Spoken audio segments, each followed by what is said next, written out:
نحمده ونستعينه ونستغفره ونؤمن به ونتوكل عليه ونعوذ بالله من شرور أنفسنا ومن سيئات أعمالنا من يهده الله فلا مضل له ومن يضلله فلا هادي له ونشهد أن لا إله إلا الله وحده لا شريك له ونشهد أن سيدنا ومولانا محمد صلى الله عليه وسلم عبده ورسوله اللهم صل على محمد وعلى آل محمد كما صليت على إبراهيم وعلى آل إبراهيم إنك حميد مجيد اللهم بارك على محمد وعلى آل محمد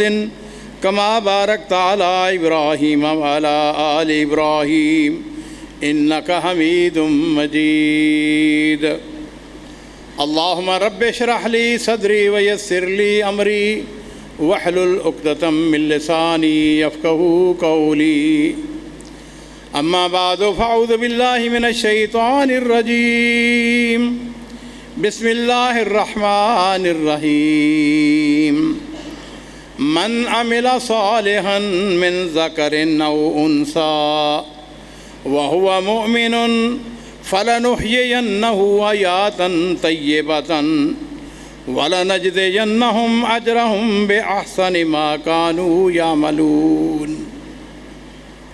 حضرات گرامی، میرے واجب الاحترام بزرگوں، محترم دوستوں، عزیز ساتھیوں، بھائیوں، تمام قسم کی حمد و ثنا اللہ رب العزت کے لیے ہے، اور اس کے بعد کروڑ درود و سلام ہوں سید ولد آدم حضرت محمد رسول اللہ صلی اللہ علیہ وسلم کی ذات گرامی پر۔ جمعۃ المبارک کا یہ مبارک دن ہے، یہ مبارک مقام، یہ مبارک گھڑیاں میری طرف سے اور آپ سب کی طرف سے پیارے پیغمبر علیہ الصلاۃ والسلام کی ذات گرامی پر کروڑ درود و سلام۔ حضرات، آج کا دن بلا شبہ میری زندگی کے بڑے ہی خوبصورت اور کامیاب دنوں میں سے ایک دن ہے۔ میں نے آپ کے سامنے سورہ نحل کی آیت نمبر 197 تلاوت کی ہے۔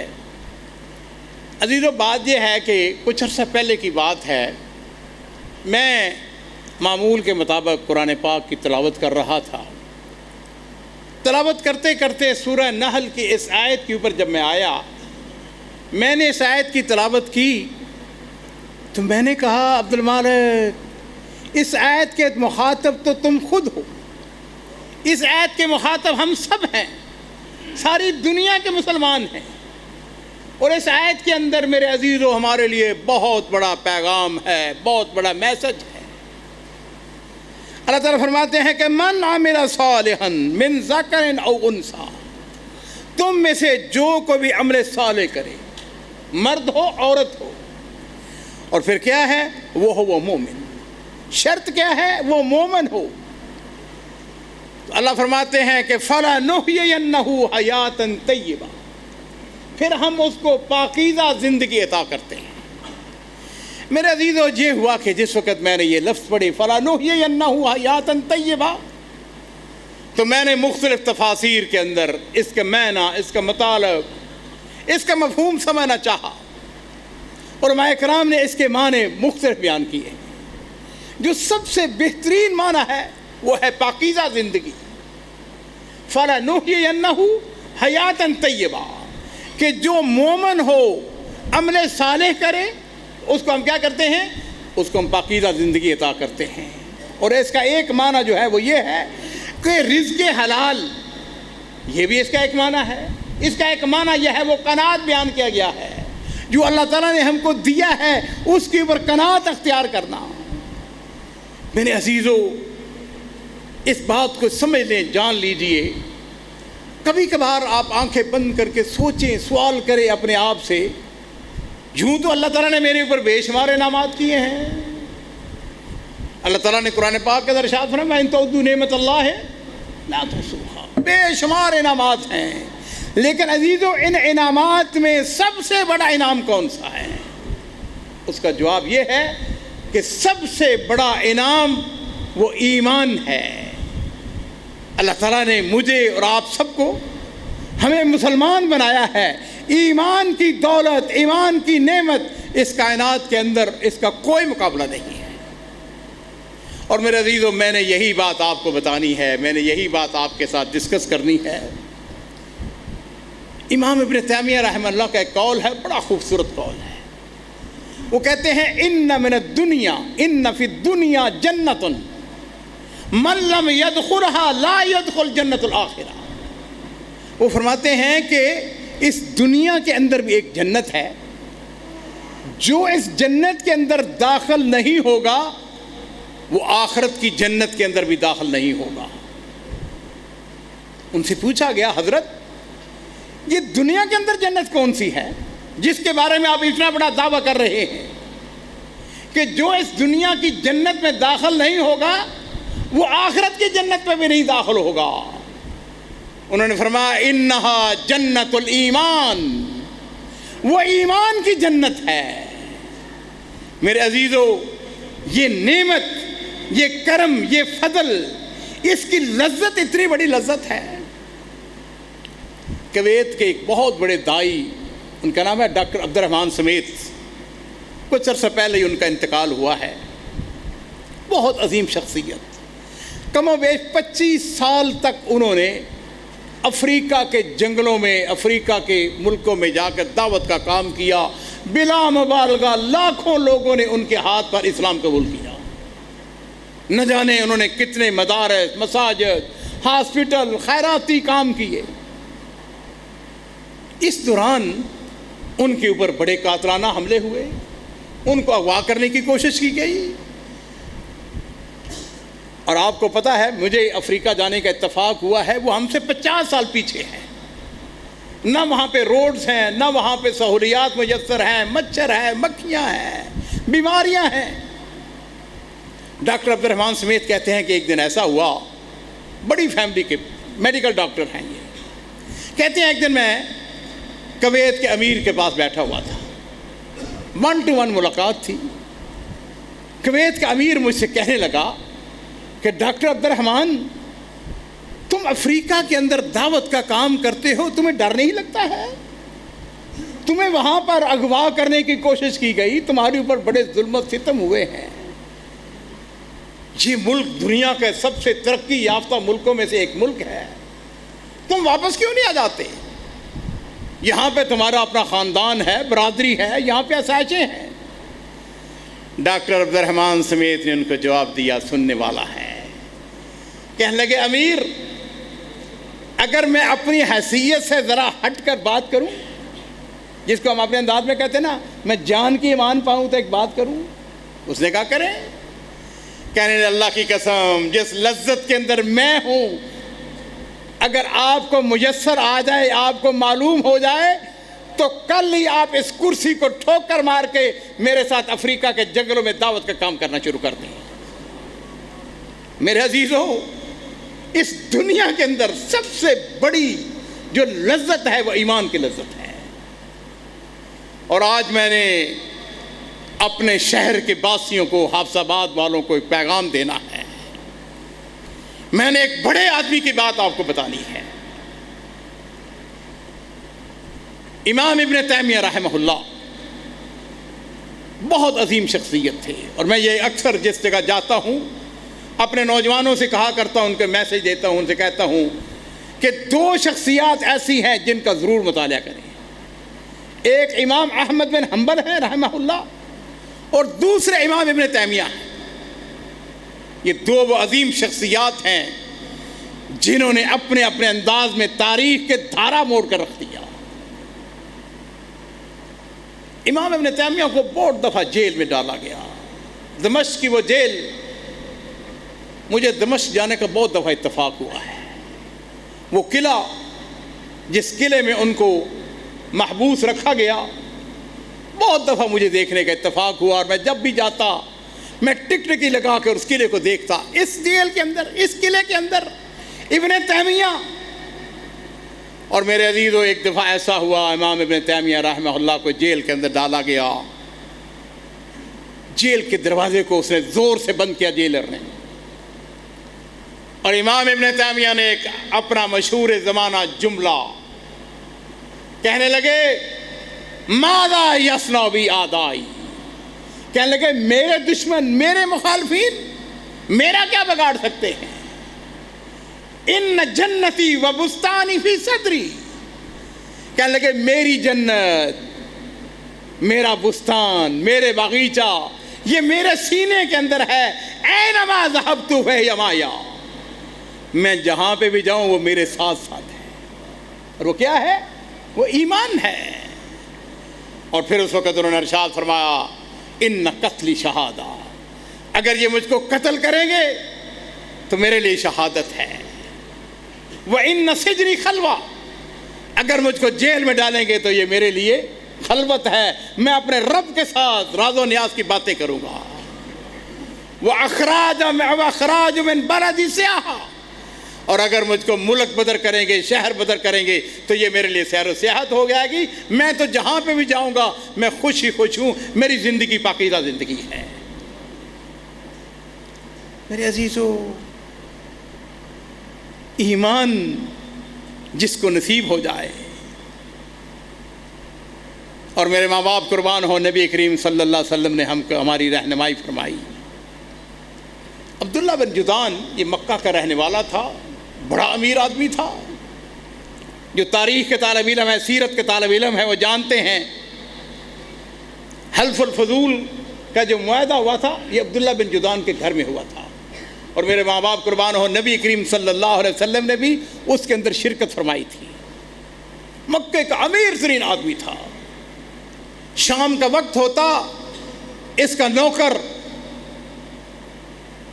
پہاڑی کے اوپر کھڑا ہو جاتا، بیت اللہ کے اوپر کھڑا ہو جاتا، اعلان کرتا، کہتا لوگو جس نے لحم اور شہم کھانا ہے عبداللہ بن جدعان کے گھر آ جائے۔ اتنی بڑی دیگ اس نے بنائی ہوئی تھی، اس کے بارے میں کہا جاتا ہے کہ خود ایک اثر کے اندر آتا ہے کہ نبی علیہ الصلوۃ والسلام فرماتے ہیں کہ میں اس کی دیگ کے نیچے سایہ حاصل کیا کرتا تھا۔ اس کو جب پتہ چلتا کہ کوئی شخص اپنی بیٹی کو زندہ درگور کرنے جا رہا ہے تو اس کے گھر چلا جاتا، اس کو جا کے کہتا بھائی اس بچی کو زمین میں کیوں زندہ دفن کرتے ہو، میرے سپرد کر دو، میں اس کو اپنے گھر لے جاتا ہوں، میں اس کی پرورش کروں گا، اس کو پالوں گا، پوسوں گا، جب جوان ہو جائے گی میں اس کی شادی کر دوں گا، اس کو کیوں؟ نہ جانے اس نے کتنی بے گناہ لڑکیوں کو زندہ درگور ہونے سے بچایا۔ حضرت ابو بکر صدیق رضی اللہ تعالیٰ عنہ کا رشتہ دار تھا یہ عبداللہ بن جدعان، تیمی تھا، بنو تیم سے اس کا تعلق تھا، قریشی تھا۔ ام المومنین سیدہ عائشہ صدیقہ رضی اللہ تعالیٰ عنہ، انہوں نے ایک دن رسول اللہ صلی اللہ علیہ وسلم سے پوچھا، عرض کرتی ہیں اللہ کے رسول، عبداللہ بن جدعان نے بے شمار لوگوں کو کھانے کھلائے، بڑی لڑکیوں کو اس نے زندہ درگور ہونے سے بچایا، کیا یہ اس کے چیریٹی کے کام، یہ خیر کے کام قیامت والے دن اس کے کام آئیں گے؟ میرے ماں باپ قربان ہو، نبی کریم صلی اللہ علیہ وسلم نے فرمایا کہ نہیں عائشہ، اس نے ایک دفعہ بھی یہ بات نہیں کہی کہ رب اغفر لی خطیئاتی یوم الدین۔ اس نے ایمان نہیں لایا، مسلمان نہیں تھا، اس کے دل میں ایمان نہیں تھا، اور اس نے ایک دفعہ بھی یہ بات نہیں کہی ہے کہ رب اغفر لی خطیئاتی یوم الدین، کہ اے اللہ قیامت والے دن میرے گناہوں کو معاف کر دینا۔ اس لیے میرے عزیزوں، میں آپ کو یہ بتانا چاہتا ہوں، آپ کی خدمت میں عرض کرنا چاہتا ہوں کہ سب سے بڑی دولت ایمان کی دولت ہے۔ میرے اوپر، آپ کے اوپر جو اللہ تعالیٰ کے بے پناہ انعامات ہیں، ان میں سب سے بڑا انعام جو ہے وہ یہ ہے کہ اللہ نے ہم کو مسلمان گھرانوں میں پیدا کیا۔ میرے کتنے ہی دوست ہیں خود اسلام قبول کیا، یہ جو آپ سنتے ہیں یورپ کے اندر، امریکہ کے اندر لوگ مسلمان ہو رہے ہیں، پتہ اس کا سبب کیا ہے؟ اس کا سبب یہ ہے کہ جو اسلام قبول کرتا ہے وہ بے چین ہو جاتا ہے، وہ کہتا ہے جو چین جو سکون مجھ کو ملا ہے یہ عام لوگوں کو بھی ملنا چاہیے۔ پھر وہ کوشش کرتا ہے اپنی بیوی کو مسلمان کرنے کی، اپنی ماں کو مسلمان کرنے کی، اپنی باپ کو مسلمان کرنے کی۔ عبد المالک مجھ کو مبارکباد دو، آج 20 سال کی جدوجہد کے بعد میری ماں مسلمان ہو گئی ہے۔ من عمل صالحا من ذکر او انثى وهو مؤمن فلنحيينه حیاتا طیبہ۔ پھر اللہ تعالیٰ اس کو پاکیزہ زندگی عطا فرماتے ہیں۔ اور میرے عزیزو، اس پاکیزہ زندگی کو حاصل کرنے والے ان کے کیا کہنے ہیں۔ امام احمد بن حنبل رحمہ اللہ، امام احمد بن حنبل رحمہ اللہ میرے عزیزو، خلق قرآن کے مسئلے پر ان کو اتنا مارا جاتا ہے، اتنا مارا جاتا ہے۔ مورخین کہتے ہیں، سیرت نگار کہتے ہیں کہ اگر کسی ہاتھی کو بھی مارا جاتا، اونٹ کو بھی مارا جاتا، وہ بھی اپنا راستہ بدل لیتا۔ جھگڑا کیا تھا معتصم کے ساتھ؟ معتصم یہ بات کہتا تھا، عباسی خلیفہ، وہ کہتا تھا کہ قرآن اللہ کی مخلوق ہے، اور قرآن اللہ کی مخلوق نہیں ہے۔ قرآن کیا ہے؟ قرآن کلام اللہ ہے۔ امام احمد بن حنبل کا یہی جھگڑا تھا۔ اور میرے عزیزو، امام احمد بن حنبل مار کھاتے رہے، لیکن اپنے موقف سے جو ایمان تھا اسے پیچھے نہیں ہٹے۔ ان کے مارنے والا معتصم 45 سال کی عمر میں، جب اس کی موت آئی نا، 45 سال کی عمر تھی اس وقت، تو اس نے اپنے منہ کو آسمان کی طرف کر لیا۔ اس نے کہا، یا من لا زال ملکہ ارحم من زال ملکہ۔ اس نے کہا، اللہ تیری بادشاہی کو زوال آنے والا نہیں ہے، میری بادشاہی کو زوال آ گیا ہے، ارحم من زال ملکہ، اس کے اوپر رحم کرو جس کی بادشاہی کو زوال ہو گیا ہے، میں دنیا سے جا رہا ہوں۔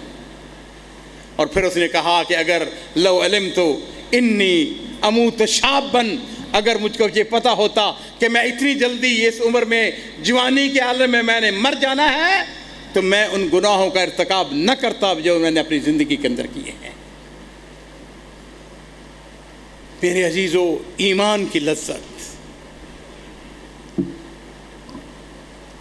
ابراہیم ادم بہت بڑے بزرگ تھے، ان کا ایک قول بڑا مشہور ہے۔ انہوں نے کہا تھا کہ واللہ الذی لا الہ الا ہوا نحن فی عیش۔ پھر میرے عزیزوں، میں آپ کو ایک بات بتاؤں، کبھی کبھار سوچا کریں، بیٹھا کریں، غور کیا کریں۔ حضرت بلال رضی اللہ تعالیٰ عنہ تھے تو وہ بھی انسان ہی نا۔ میں کئی دفعہ ایسا ہوتا ہے، مکہ جاتا ہوں، اس کی گرمی کو دیکھتا ہوں، میں تصور میں لاتا ہوں کہ اس مکہ کے بازاروں کے اندر بلال کو زمین کے اوپر تپتی ہوئی پتھروں کے اوپر ان کو لٹا کے ان کے سینے پر پتھر رکھا جاتا تھا۔ کبھی میں تصور کرتا ہوں، عبد المالک تمہارے ساتھ کیا ہو تو کیا حشر ہو تمہارا؟ سینے کے اوپر پتھر ہے، اور وہ کیا کہتے تھے؟ بولو، احد احد۔ یہ ایمان کی قوت ہے۔ ان الذين قالوا ربنا الله ثم استقاموا تتنزل عليهم الملائکہ۔ میرے عزیزو، ایمان کی دولت جو ہے یہ سب سے بڑی دولت ہے۔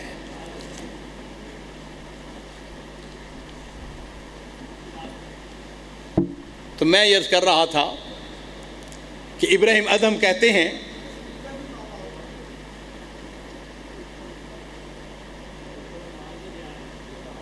جی ٹھیک ہے، ٹھیک ہے۔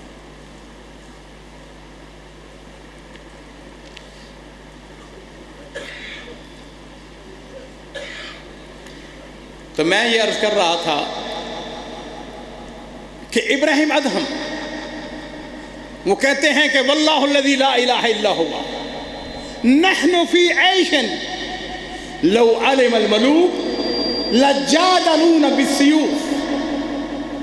کہنے لگے کہ جس عیش کے اندر، جس لذت کے اندر، جس مزے کے اندر ہم ہیں، اگر حکمرانوں کو پتہ چل جائے وَأَبْنَاءُ الْمُلُوكِ، حکمرانوں کے بیٹوں کو پتہ چل جائے لَجَالَدُونَ بِالسُّيُوفِ، وہ ہمارے پاس آئیں، تلواریں لے کے آئیں اور ہم سے وہ لذت، وہ چین، وہ سکون حاصل کرنے کی کوشش کریں۔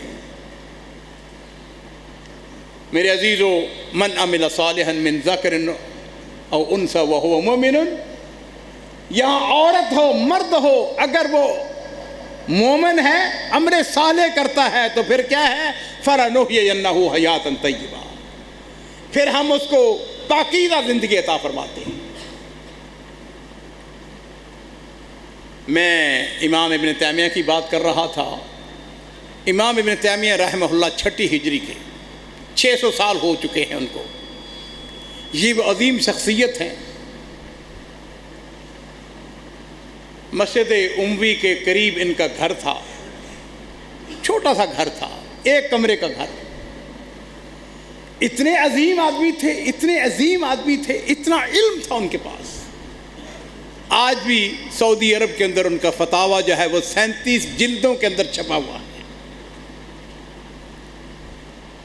ان کے زمانے کا دمشق کا جو گورنر تھا اس کا نام تھا قطروبک۔ قطروبک جو ہے وہ امام صاحب کے ساتھ نفرت کرتا تھا۔ ایک دن ایسا ہوا اور امام صاحب کی حالت یہ تھی کہ جہاں جاتے تھے، جس جگہ جاتے تھے عزیزو، ان کا شاگرد ان کے پیچھے پیچھے ہوتے تھے، سینکڑوں کی تعداد میں شاگرد ان کے پیچھے۔ ایک دن ابن قطروبک نے ان کو اپنے دربار میں طلب کر لیا۔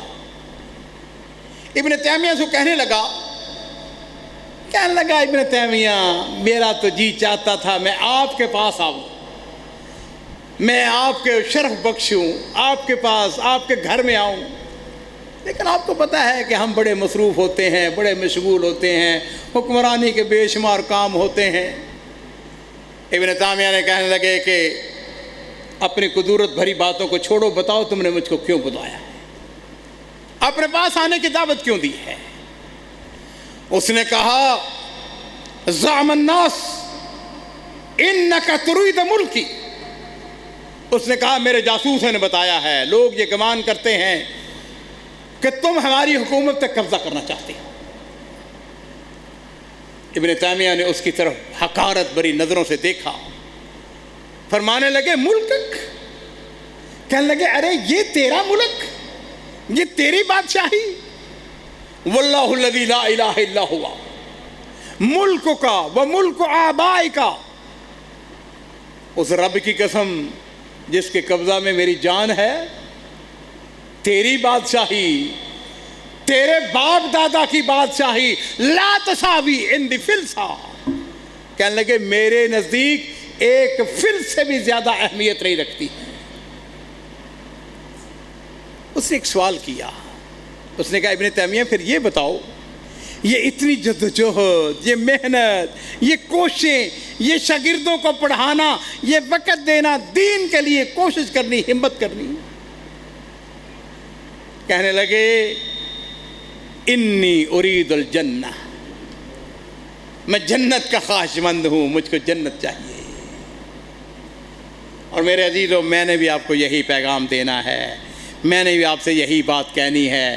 اس بات کو سمجھ لیجئے، اس کائنات کے اندر سب سے اسعد الناس، سب سے کامیاب آدمی وہ ہے جو اللہ کے دین کا کام کرتا ہے۔ وَمَنْ أَحْسَنُ قَوْلًا مِّمَّنْ دَعَا إِلَى اللَّهِ وَعَمِلَ صَالِحًا، اس سے بہتر کون شخص ہو سکتا ہے جو لوگوں کو دین کی طرف دعوت دیتا ہے۔ اور میرے رب نے قرآن پاک کے اندر ارشاد فرمایا وَسَارِعُوا إِلَىٰ مَغْفِرَةٍ مِّن رَبِّكُمْ وَجَنَّةٍ عَرْضُهَا السَّمَاوَاتُ وَالْأَرْضُ اُعِدَّتْ لِلْمُتَّقِينَ۔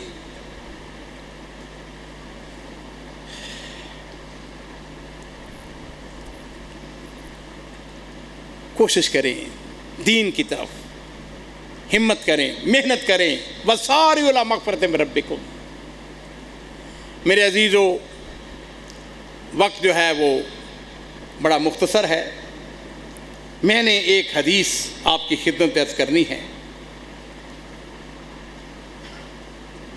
اور وہ یہ ہے کہ میرے ماں باپ قربان ہوں، نبی کریم صلی اللہ علیہ وسلم نے ارشاد فرمایا ان من الناس مفاتیح الخیر، لوگوں میں سے کچھ لوگ ایسے ہوتے ہیں جن کے پاس خیر کی چابیاں ہوتی ہیں۔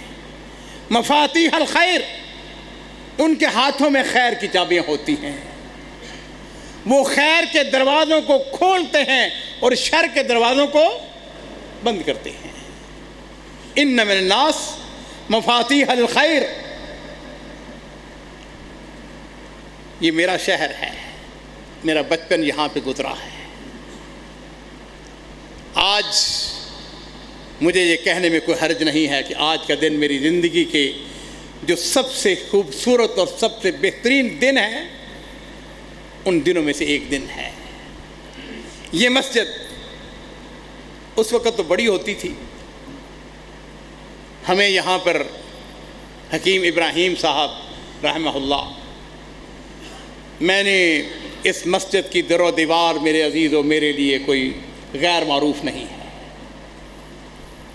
اس کا چپا چپا میں جانتا ہوں، اس کی یہ سیڑھیاں، اس کے یہ وضو خانے، یہ وضو کرنے کی جگہ، میں نے اس مدرسے کے اندر علم حاصل کیا ہے، میں نے یہاں پہ پڑھا ہے، یہاں کی چٹائیوں کے اوپر بیٹھ کر ہم نے مولانا رفیق صاحب رحمہ اللہ یہاں پہ ان کا درس ہوتا کرتا تھا۔ مجھے آج اپنے بھائی، اپنے دوست قاری حافظ خلیل الرحمان صاحب کا شکریہ ادا کرنا ہے۔ میں نہایت شکر گزار ہوں ان کا کہ انہوں نے مجھ کو یہاں پہ آنے کی دعوت دی ہے۔ اسی طرح حافظ عابد الہی صاحب جو اس مسجد کے خطیب ہیں، ان کی مہربانی کہ انہوں نے بڑی محبت کے ساتھ جب مجھے دعوت دی تو میں نے کہا میرے لیے یہ بڑی سعادت کی بات ہے، خوش قسمتی کی بات ہے کہ میں اس مسجد کے اندر، اس مدرسے کے اندر جاؤں جس مدرسے سے ہم نے فیض حاصل کیا ہے۔ میں جب اس مسجد میں داخل ہو رہا تھا تو مجھے حافظ خلیل الرحمان صاحب کے والد چودھری یاسین صاحب یاد آ گئے، مجھے میاں فضل حق صاحب یاد آ گئے، مجھے حافظ اسماعیل صاحب یاد آ گئے، مجھے مولانا یحییٰ صاحب یاد آ گئے۔ میرے عزیزوں، میرا بچپن اسی شہر کے اندر گزرا ہے۔ ہم نے اس مدرسے سے، اس دارالحدیث سے بہت کچھ حاصل کیا ہے، اور میں یہ کہہ سکتا ہوں کہ میں جس جگہ جاتا ہوں، جہاں پہ بیٹھتے ہیں، تو میں اپنی پہچان اس مدرسے کے حوالے سے کرواتا ہوں۔ میں اپنے ان بزرگوں کے لیے دعا کرتا ہوں کہ اللہ رب العزت ان کے درجات بلند فرمائے، اللہ تعالیٰ ان کی قبروں کو روشن فرمائے، اور ہم سب ان کا صدقہ جاریہ ہے۔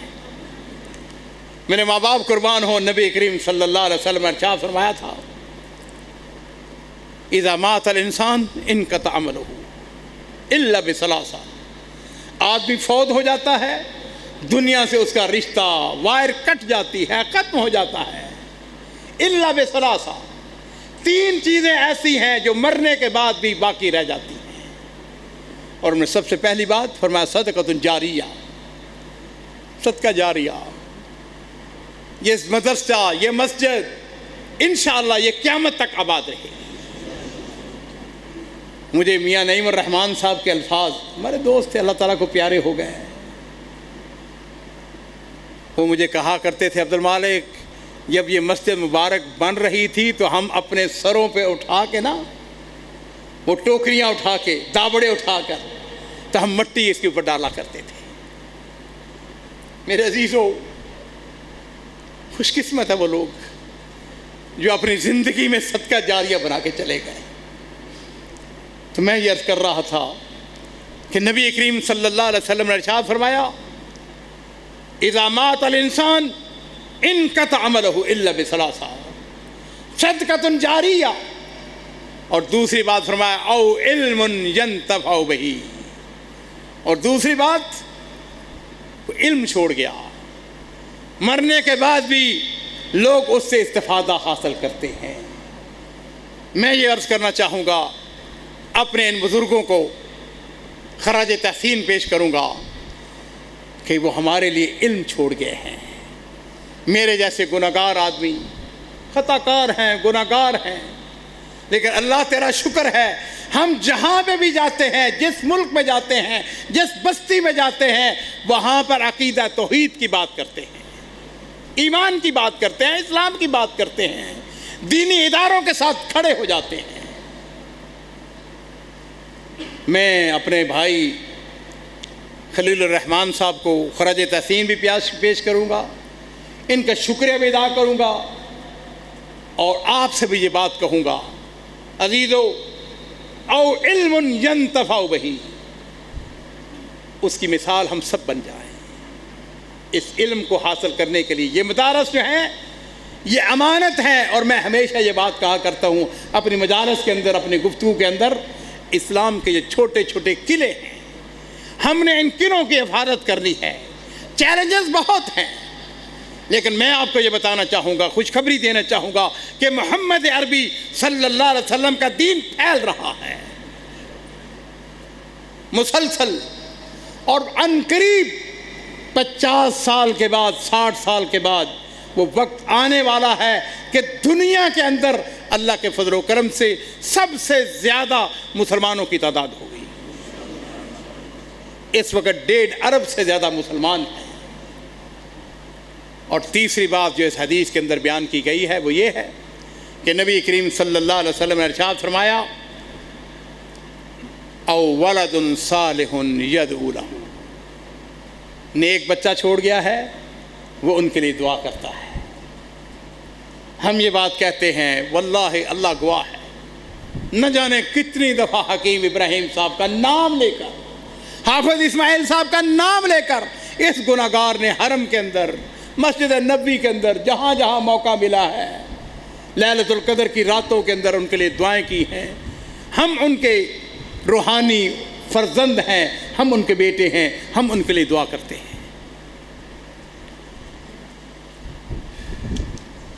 میں آخری بات جو آپ کی خدمت میں عرض کرنا چاہتا تھا وہ یہ ہے، اس حدیث کو ہم ختم کریں گے، وَإِنَّ مِنَ النَّاسِ مَفَاتِيحَ الْخَيْرِ مَغَالِيقَ لِلشَّرِّ، لوگ جو ہیں ان کے پاس خیر کی چابیاں ہیں، وہ خیر کے دروازوں کو کھولتے ہیں اور شر کے دروازوں کو بند کرتے ہیں۔ وَإِنَّ مِنَ النَّاسِ مَفَاتِيحَ لِلشَّرِّ، لوگوں میں سے کچھ لوگ ایسے ہوتے ہیں جن کے پاس شر کی چابیاں ہوتی ہیں، مغالیق للخیر، وہ خیر کے دروازوں کو بند کرتے ہیں۔ دو قسم کے لوگ ہیں، کچھ لوگ ایسے ہیں جن کے پاس خیر کی چابیاں ہوتی ہیں، خیر کے دروازوں کو کھولتے ہیں، شر کے دروازوں کو بند کرتے ہیں، اور کچھ بدقسمت ایسے ہوتے ہیں جن کے پاس شر کی چابیاں ہوتی ہیں، وہ شر کے دروازوں کو کھولتے ہیں اور خیر کے دروازوں کو بند کرتے ہیں۔ اور میرے ماں باپ قربان ہو، نبی کریم صلی اللہ علیہ وسلم فرماتے ہیں، فَطُوبَى لِمَنْ جَعَلَ اللَّهُ مَفَاتِيحَ الْخَيْرَ بِيَدِهِ، آپ نے فرمایا اس کے لیے طوبہ ہے۔ طوبہ جنت کے اندر ایک درخت ہے، اور طوبہ جنت کا بھی نام ہے۔ فرمایا اس کے لیے طوبہ ہے جس کے ہاتھ میں اللہ خیر کی چابیاں تھما دے۔ اہل حافظ آباد، میں آپ کو دعوت دینا چاہتا ہوں، میں آپ کا بھائی ہوں، آئیں ہم سب خیر کی چابیاں بن جائیں، ہم سب خیر کے دروازوں کو کھولیں اور شر کے دروازوں کو بند کریں۔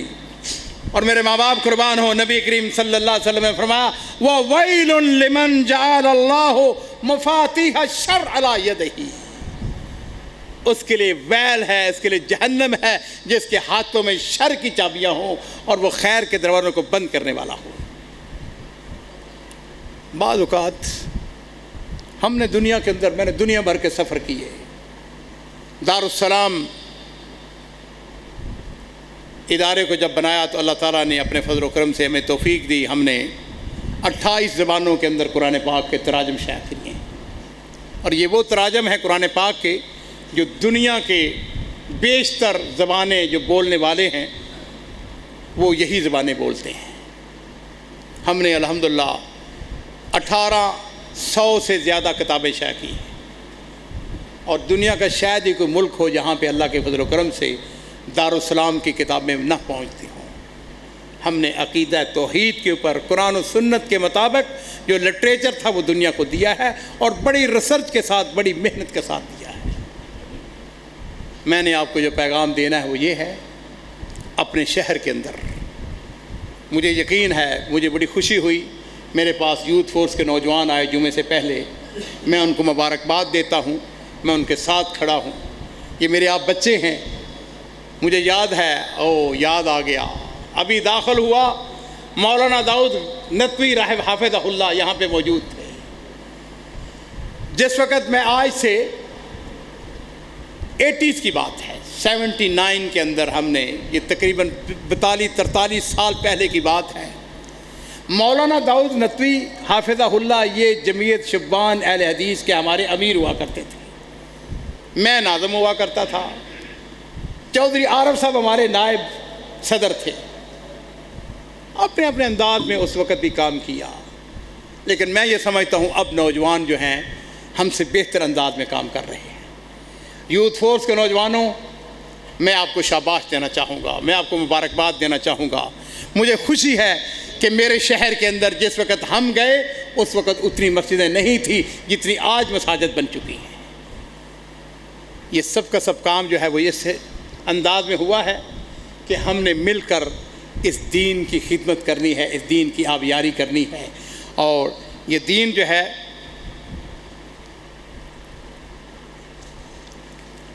اس کو پھیلانے کے لیے آئیں ہم مفاتیح الخیر بن جائیں۔ کیوں بھائی، بنے گے یا نہیں بنے گے؟ یوتھ فورس کے نوجوانوں کے ساتھ کھڑے ہو جائیں۔ بعض اوقات ایک جملہ، بچوں ہم تمہارے ساتھ ہیں، بچوں ہم تمہارے پیچھے ہیں، ان کی حوصلہ افزائی ہو جاتی ہے، ان کا دل جو ہے نا، پنجابی میں کہتے ہیں سینہ چوڑا ہو جاتا ہے۔ ہم نے خیر کے دروازے کھولنے ہیں اور شر کے دروازوں کو بند کرنا ہے، اور میرے عزیزوں وہ دن آئے گا اللہ کے فضل و کرم سے اس دنیا کے اندر سب سے زیادہ محمد عربی صلی اللہ علیہ وسلم کا دین پھیل رہا ہے۔ اہل حدیث کا فکر، اس کی سوچ، مجھے پوری دنیا میں جانے کا اتفاق ہوا ہے الحمدللہ۔ جس جگہ گئے ہیں، جس بستی میں گئے ہیں، جس شہر میں گئے ہیں، اللہ کے فضل و کرم سے وہاں پہ یہ مسلک، یہ عقیدہ، یہ منہج وہاں پہ موجود ہے۔ وہاں پہ آپ کی جماعت کے لوگ اپنے اپنے انداز میں کام کر رہے ہیں، ان کے نام مختلف ہو سکتے ہیں لیکن ان کا عقیدہ اور منہج جو ہے وہ ایک ہی ہے۔ بہت ساری باتیں ہیں، بہت سارے پیغامات ہیں، لیکن وقت جو ہے وہ ہمارا ختم ہو چکا ہے۔ میں اللہ تعالیٰ سے یہ دعا کرتا ہوں کہ اللہ رب العزت ہم سب کو خیر کی چابیاں بنا دے اور ہمیں شر کے دروازے بند کرنے کی توفیق عطا فرمائے۔ ربنا تقبل منا انک انت السمیع العلیم وتب علینا انک انت التواب الرحیم، وآخر دعوانا ان الحمد للہ رب العالمین۔